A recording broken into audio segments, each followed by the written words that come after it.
All right, let's talk about relationships. So, no, I will not be giving you a formula or equation to calculate love, although you can represent hearts and stuff through formulas and equations. We'll not talk about that today. I do want to talk to you about how to find the one. So, if you're in a relationship, if you are looking for one, or you're planning to be on one in the future, hopefully this helps. All right, while we're here, make sure you like, subscribe, share. Don't know what you're waiting for. Let's do that right now. And let's get started. So, relationships.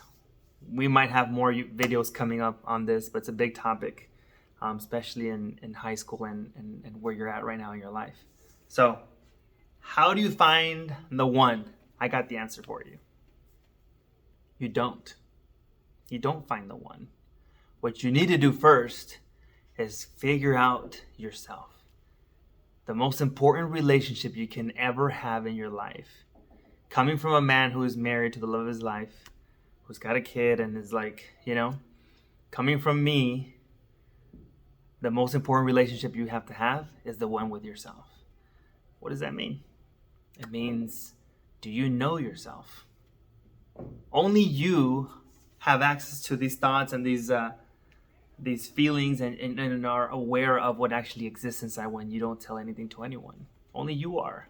But do you pay attention to those feelings, right? When the thoughts get dark, when the thoughts get excited, when the thoughts get emotional, when the thoughts get everything, do you suppress, do you ignore, or are you aware of what triggers you, what makes you who you are?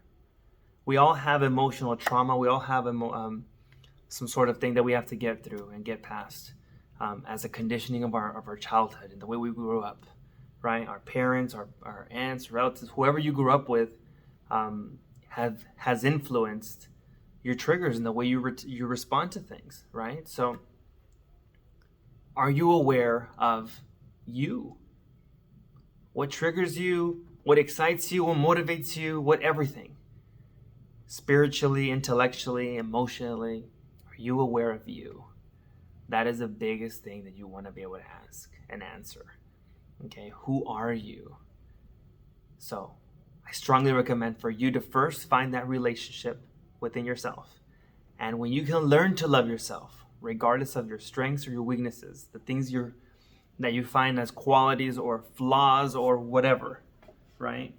Regardless of all of those things, when you can accept who you are for who you are, it's not until then that you will attract the person that will do the exact same thing for you. Because your flaws, your weaknesses, might be what someone else considers a strength or a quality or an attribute. And they might admire the thing that you hate most about yourself. But you won't find that person until you accept that within yourself. And what does that take? It takes time. It takes journaling. It takes thoughts. It takes, self-reflection and just be alone with your thoughts and think and ask yourself some of these things for yourself. Like, what are the things that I like about me? What are the things I don't like? Why? Why do I like these things? Or why do I not like these things about me? Right? Until you know everything about you, you don't necessarily have to know everything, but until you know a pretty good amount about you, until you become pretty good self-aware, that's when you're going to start attracting the right person to your life. Because to be honest, if you are already in a relationship or if you're not, let me tell you this already right now. You do not need to be in a relationship to be happy, because you will always have yourself. You will always have this person, right? You in your relationship with yourself. So if you're not with anybody right now, this is a perfect time to have a relationship with you. All right. So there's a very, very famous book called Getting the Love You Want by a researcher. There's this couple that talk about this idea called imago, right? Which is Latin for image. And it says that the people you attract into your life, right? That love of your life is a reflection of who you are. Right? It's a reflection also of your childhood, of your parents, the good things and the bad things of what you grew up with, of who you grew up with. So the relationship that you're in or the relationship that you want is going to be a reflection of you. The deepest thoughts, the deepest feelings, the deepest fears, the deepest everything about you will be an attraction of that. So until you accept who you are and you're okay with it, right? Until you know who you are and you acknowledge that these are some things that I am good at or not good at or have or whatever, people are not going to do that for you. And to be honest, when you get to do that for yourself, you stop putting this negative energy into the universe saying, I need this person to be happy, or I need to be in a relationship to like belong. You don't need anything. You really don't. You just need to be happy with you. And when you are happy with yourself, you stop looking. You stop searching, and that's when love comes right back at you. That's when love knocks at your door and says, hey, do you want to go to homecoming? You know? Anyway, small story here, and I'll wrap it up for you because I can go forever on this topic. I was in a relationship when I was in high school, and we were on and off for 2 years.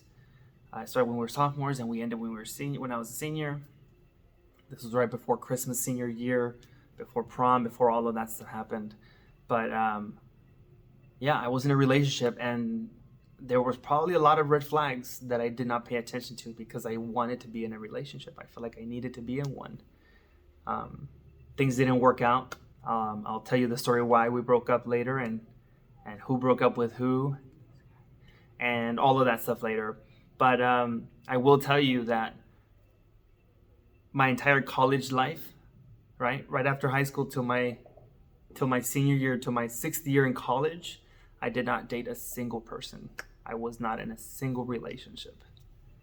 I didn't say date for 6 years, not because I couldn't, but because I chose to first figure out this guy. I needed to figure out what I was looking for in a person, what I was looking for in myself. And the more that I searched, right, within me, the more I was able to see these people without having to date them. Because you don't have to date someone to see if you're gonna, like them or not. You don't have to date someone or be in a relationship with them to see and figure out if you're gonna like them when you are in a relationship. So I had a lot of friends, a lot of girlfriends. We would hang out. We had a lot of friends, and I got to know these people without having to date them. And I realized that some of the stuff that some of their qualities or weaknesses, or I started to be drawn to them or not drawn to them, and I was slowly able to sort of define who it is that I was looking for. And in reality, the person who I ended up marrying and finding was way better than who I was looking for, right? Because by that point, I have done a lot of intro, right, self-reflection, and a lot of like self-awareness, that I was able to see that what I was looking for was down here, and what the universe was trying to provide for me was way up here. So stop looking.